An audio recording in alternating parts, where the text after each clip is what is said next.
नमस्कार। आज मैं आपके सामने एक लंबी, संवेदनशील और भावनात्मक कहानी सुनाने जा रही हूँ, जिसमें दो लोग, अंकित और प्रिया, शहर की रफ्तार के बीच एक दूसरे को पाते हैं। अंकित 22 वर्ष और प्रिया 18 वर्ष की थी। दिखने में बहुत ही खूबसूरत और कोमल थी। यह कहानी काम, कला और उस कोमल आकर्षण की है जो शब्दों के खेल से और भी गहरा बनता है। दोस्तों, अगर आपने हमारे चैनल को सब्सक्राइब नहीं किया है तो जल्दी सब्सक्राइब करें। सब कुछ एक शांत शाम को शुरू हुआ। रूफटॉप कैफे की हल्की रोशनी में प्रिया नोट्स कर रही थी। उसके पास स्केचबुक, कानों में रोमांटिक प्लेलिस्ट और एक कप कॉफी था। अंकित आया तो बिना शोर शराबे के बैठ गया। उसके हाथ में एक लैपटॉप और एक पुराना नोटबुक था जिसमें गिटार रिफ्स के स्केच बने थे। पहली लाइन साधारण थी पर उसी ने माहौल बदल दिया। शहर भी सुनना पसंद करता है, बस सही सुर चाहिए। यह वाक्य उनका पहला पुल बन गया। उनका पेशे अलग था पर रुचि एक सी थी। दोनों ही कला के छोटे छोटे टुकड़ों से दुनिया को जोड़ते थे। पहले दिन की बातचीत कामकाजी लगती थी, पर हर वाक्य के नीचे छुपा एक दूसरा अर्थ दोनों को और करीब ले आता गया। उन्होंने तय किया कि जो भी निकलेगा वह गरिमा और पारस्परिक सम्मान के साथ निकलेगा। यही समझ उनके रिश्ते की पहली नींव बनी। दोस्तों, अगर आपने हमारे चैनल को सब्सक्राइब नहीं किया है तो जल्दी सब्सक्राइब करें। अंकित और प्रिया ने संवादों का एक खास अंदाज अपनाया। डबल मीनिंग, सूक्ष्म संकेत और भावनात्मक संकेतों का मेल। अंकित कहता, मेरी स्ट्रिंग्स लंबी और कसकर टेंसी रहती है, और प्रिया मुस्कुरा कर कहती, इंतजार का असली मजा तब है जब लय सही हो। इन डबल लेयर की लाइनों ने उनके बीच एक मधुर खेल शुरू कर दिया, जो मासूम और परिपक्व दोनों थे। यह खेल कभी तेज नहीं हुआ। वे शब्दों से जगह बनाते थे और स्पर्श से उस जगह को पक्का करते थे। काम की मीटिंगें, स्टूडियो नाइट्स और पर्यवेक्षण सत्रों के बीच उनकी बातचीत गहरी होती गई। हर बार जब वे मिलते, एक नई परत खुलती। कुछ बातें कह दी जाती, कुछ संकेत रह जाते थे, और मन में एक मीठा साया बस जाता था। रोशनी कम और संगीत अधिक होने लगी। अंकित के स्टूडियो में एक लैंप की गर्म चमक थी। दीवारों पर उसकी पुरानी लेखनी और कुछ अधूरी धुनें टंगी थी।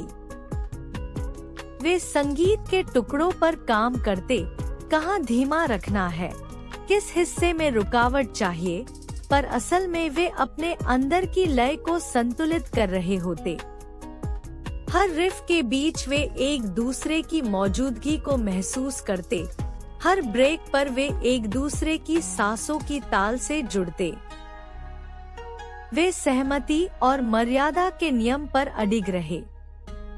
स्पर्श से पहले बातचीत आती, और बातचीत में हमेशा एक विकल्प छिपा रहता, आगे बढ़ना है या ठहरना। इस परस्पर समझ ने उनके बीच एक सुरक्षित जगह बनाई जहां चाहत और सम्मान साथ साथ मौजूद थे। यही सुरक्षित जगह अंततः उनके निर्णयों की दिशा तय करने लगी। कहानी का निर्णायक पल एक हल्की बारिश भरी रात में आया। छत पर खड़े, शहर की रोशनी पीछे टिमटिमा रही थी। हवा में नमी थी और दोनों के शब्द कम, बाकी भाव ज्यादा बोल रहे थे। अंकित ने धीमे कहा, चलो कुछ और लाइनें जोड़ ले, और प्रिया ने पल को तौलते हुए कहा, अगर लय सही रहे तो मैं पूरा गीत दूंगी। दोस्तों, अगर आपने हमारे चैनल को सब्सक्राइब नहीं किया है तो जल्दी सब्सक्राइब करें।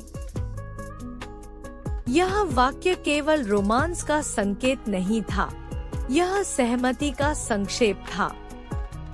वे अंदर गए और उस रात का बाकी हिस्सा दोनों की सहमति, हंसी और गुप्त समझदारी में समा गया।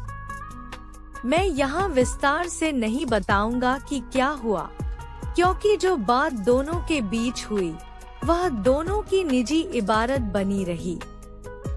उस निर्णय में जो सबसे बड़ा तत्व था वह था पारस्परिक सम्मान और दोनों की मर्जी थी। अंकित और प्रिया की कहानी बताती है कि संबंध केवल उत्तेजना का परिणाम नहीं होते। जब भाषा नाजुक होती है, जब संकेत सूक्ष्म होते हैं और जब दोनों साथी एक ही लय में सांस लेते हैं, तब प्रेम का अनुभव गहरा और स्थायी बनता है। डबल मीनिंग संवाद का असली महत्व यही है कि वह न केवल चाहत को जगाता है बल्कि सहमति और पारदर्शिता को भी मजबूती देता है। उन्होंने अपने रिश्ते को एक क्रिएटिव प्रोजेक्ट की तरह लिया, काम, कला और चाहत को मिलाकर। उन्होंने तय किया कि उनकी साझेदारी में करियर भी चलेगा, कला भी पलेगी और चाहत भी होगी, पर किसी भी जगह दबाव या असहजता की गुंजाइश नहीं रहेगी। यह संतुलन आज के ज़माने में एक परिपक्व विकल्प है जिसे अपनाकर वे आगे बढ़े। अंत में मैं यही कहना चाहूँगा कि मनुष्य संबंधों में मर्यादा और तीव्रता साथ चल सकती हैं। यदि शब्द संवेदनशील हों, स्पर्श सम्मानजनक हो और दोनों साथी स्पष्ट सहमति के साथ आगे बढ़े, तब वही पल असली मायने रखते हैं। शहर बदलता रहेगा, लाइट्स, शोर, मौसम, पर अंकित और प्रिया की उन दो लाइनों की गूंज छत के किनारे हवा में बनी रहेगी।